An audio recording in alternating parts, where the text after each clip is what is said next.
Bino byogeddwa osi wa polisi y'Ekireka Patrick Mulinde mu lukungaana by'okwerinda olwetabiddwako Mmeeya w'Ekira Julius Mutebi saako n'abagoba bodaboda abakolera mu kitundu kino. Wano Patrick Mulinde wasinzidde n'alabula abagoba bodaboda okubeeranga n'empisa mu mirimu gyabwe. Omukyala bw'amanya mbu stage ya boda eri wali neyeetaatala n'ayitira eri lwakuba amanyi okuyita ku boda bagenda kuleeta obusulizo ezwati buno obuntu bwe bagiroowe.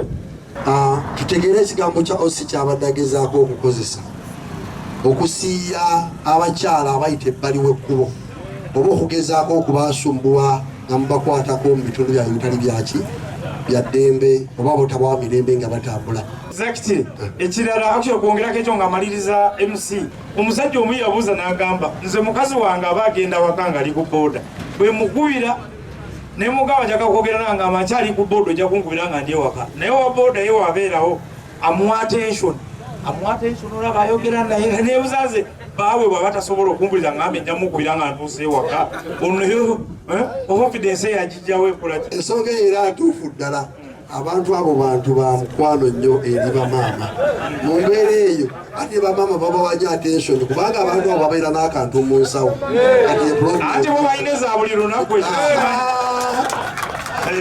Ate Mmeeya w'Ekira Julius Mutebi alaze ababodaboda obulungi obuli mu kufuna obukulembeze nga kye kijja okutwala omulimu gwabwe mu maaso. Tutambuleko n'ababoda nga tulina omulimu ogwetukola nti tuleyo tuze nga ababodaboda tugenda kukola cleaning mu Kireka.